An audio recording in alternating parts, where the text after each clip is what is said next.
여러분, 우리는 진짜 우리 하나님을 신뢰하고 살아가는 하나님의 사람이 되기를 간절히 소망합니다.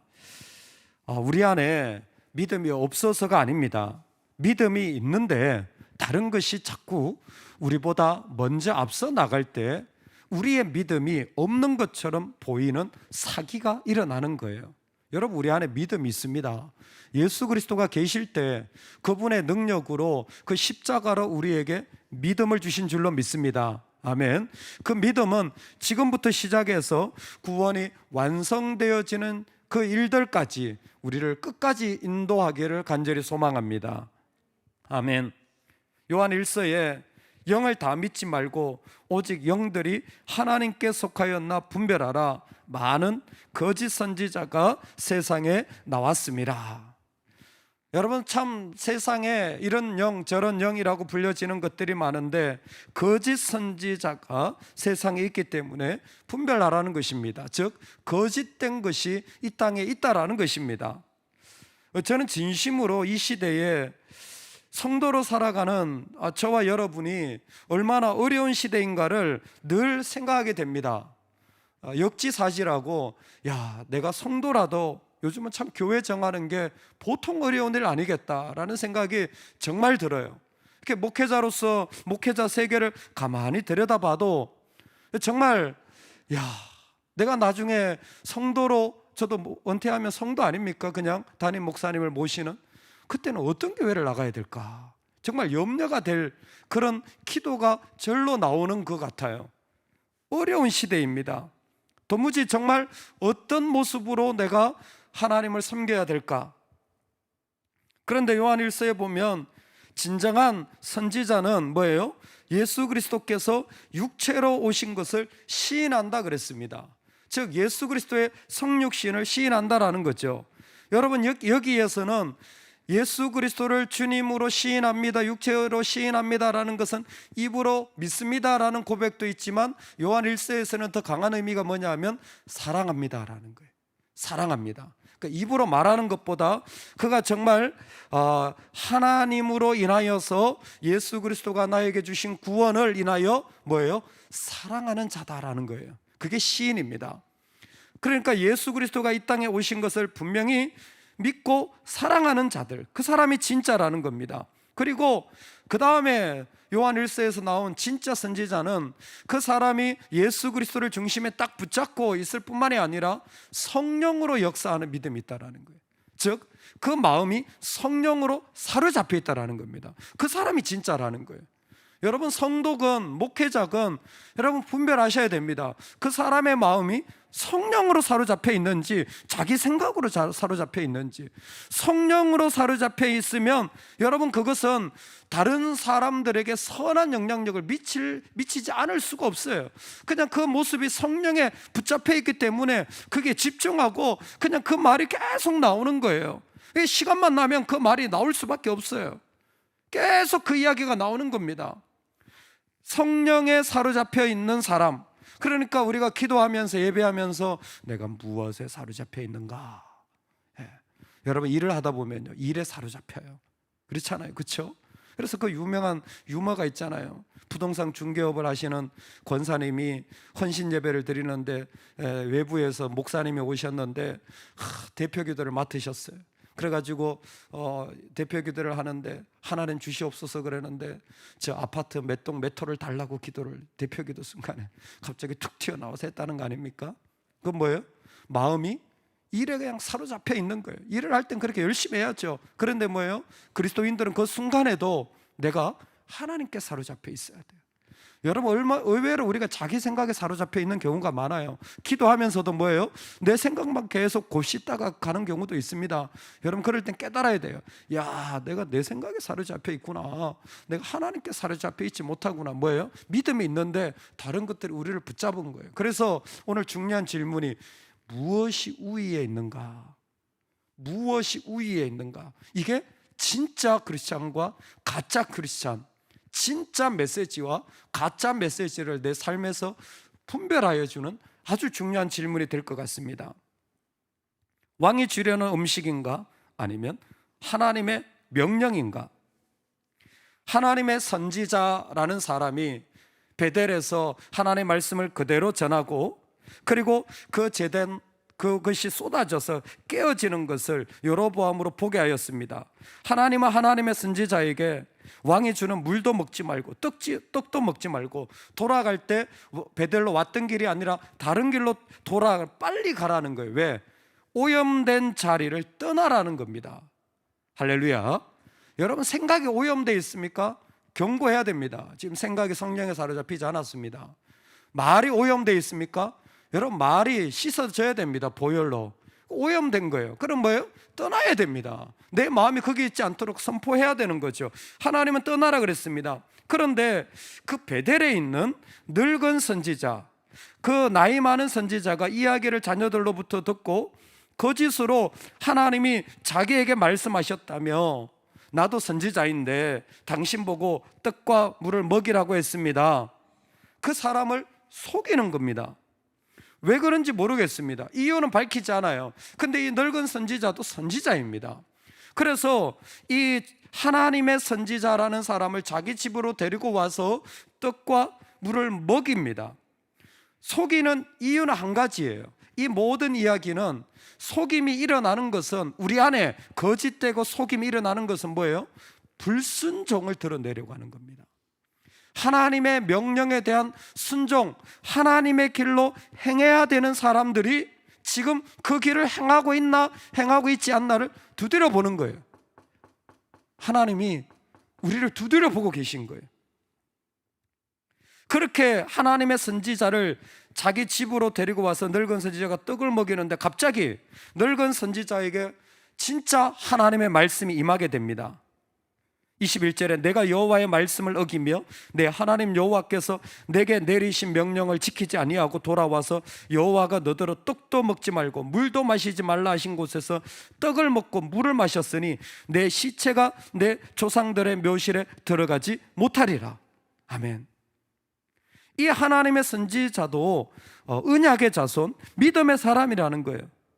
참 하나님의 소중한 사람인데, 하나님의 부르심을 받았는데, 하나님이 너를 사용하려고 하시는데 어떻게 불순종할 수 있니?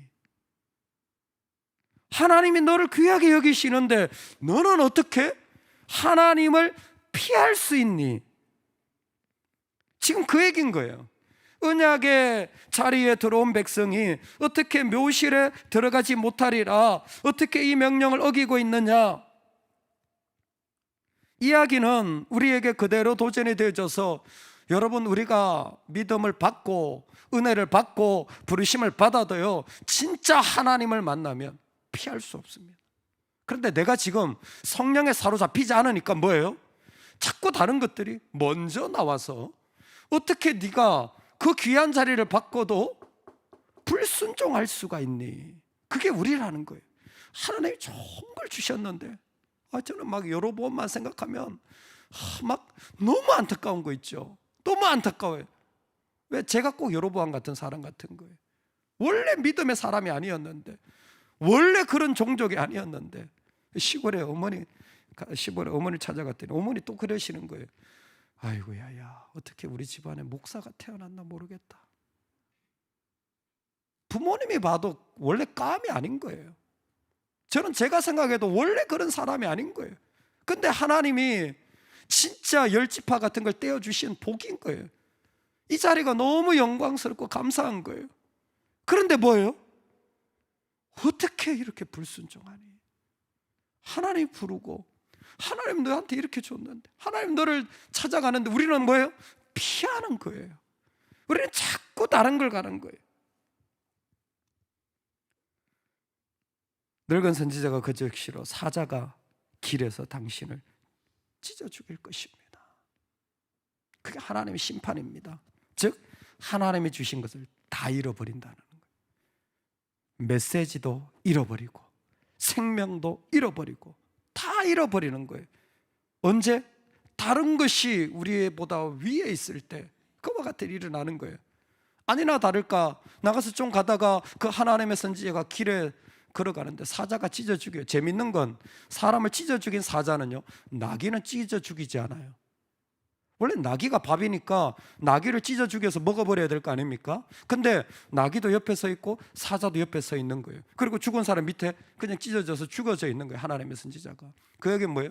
정확하게 심판이라는 거예요. 하나님이 지금 심판에 있다라는 겁니다. 어떤 심판입니까? 우리가 보기에는 정말 그게 그렇게 중요할까? 세상이 자꾸 우리한테 너 그게 그렇게 중요하니? 여러분, 어떤 것보다 하나님이 나에게 주신 것이 우선되어지는 우위에 있어야 되는 사람이 바로 우리입니다. 하나님의 길에서, 하나님이 나에게 주신 길에서 벗어나고 있지는 않는가? 이게 제일 중요한 거예요. 어떤 사람의 말보다, 어떤 상황보다 우리에게 제일 우위에 있는 것이 무엇인가가 진짜 크리스찬 되게 하는 거예요. 진짜 크리스찬 되게 하는 것은 내 삶에 나에게 가장 우위에 있는 것이 뭡니까? 하나님의 명령이길 주의 이름으로 축원합니다. 하나님이 나에게 주신 부르심, 하나님이 나에게 주신 그 도전, 하나님이 나에게 주신 감동이 이 세상에 있는 어떤 것보다, 어떤 상황보다, 어떤 사람보다, 어떤 이유보다 우위에 있는 사람이 진짜 선지자라는 거예요. 하나님은 그 자리로 우리를 초대하시는 줄로 믿습니다. 여러분, 우리 마음에 다른 어떤 것보다 그 하나님이 내 안에 사로잡혀 걸어가는 은혜가 있기를 주의 이름으로 축원합니다. 그때 뜨거운 성령의 불이 일어나고 성령의 역사가 일어나고 강력한 하나님의 나라가 이 땅 가운데 이루어지는 줄로 믿습니다.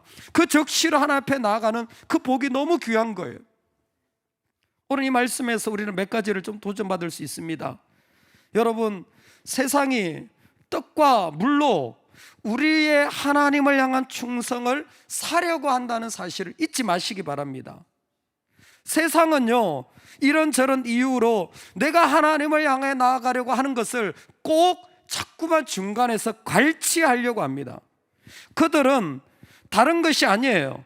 우리가 하나님을 향해 드릴 마음과 부르심과 메시지를 이 세상의 논리로 자꾸만 품어서 그것을 빼앗아 가려고 하는 거예요. 내가 하나님께 10의 1을 드리려고 하면, 야, 11조가 뭐 그렇게 중요해?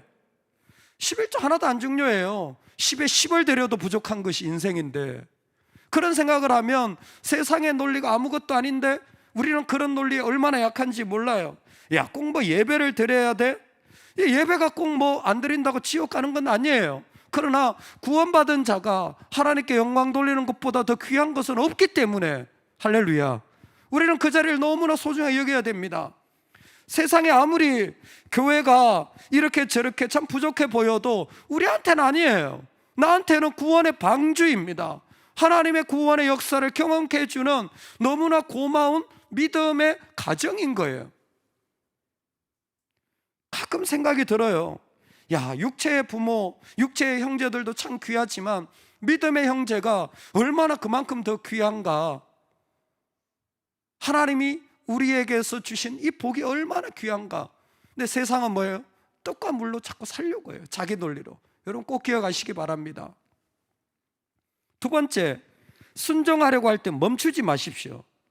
이 영화 같은 장면이잖아요. 하나님의 사람이 잘했어요. 그래, 베델에 제단도 쏟았어요. 심판까지 다 됐잖아요. 그래, 빨리 베델에서 나왔어야지. 근데 베델에서 나오는 길에 뭐예요? 상수리 나무 아래 앉아 있는 거예요. 그때 늙은 선지자가 찾아온 겁니다. 따라잡은 거예요. 거기에는 멈춤이 있어서는 안 되는 거예요. 꼭 하나님께 나아가려고 하면요, 사단은 자꾸 거기에 잠시 멈춤을 눌러요. 근데 그 잠시 멈춤에 앉아 있다가 무너진 사람이 한두 사람이 아니라는 거예요. 이 하나님의 선지자가 똑같은 예예요. 왜 상수리 나무 아래 앉아 있습니까? 하나님이 그토록 그렇게 명령했으면 빨리 나와야지. 동방 박사들에게 그랬습니다.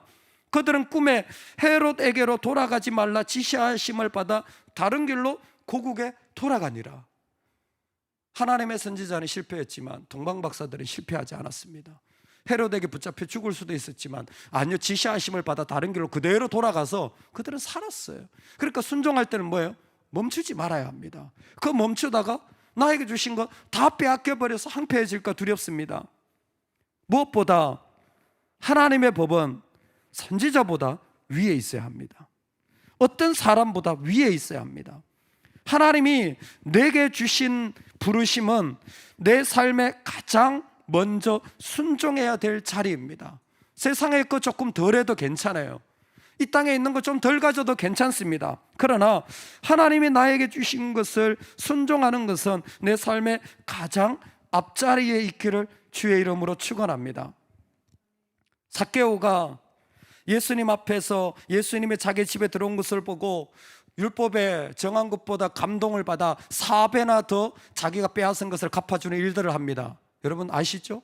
그 일들을 합니다. 그냥 자기의 감동을 따라서 그렇게 한 거잖아요. 왜? 하나님의 법이 자기한테는 더 중요하니까 감동을 따라서 그냥 그렇게 한 거예요.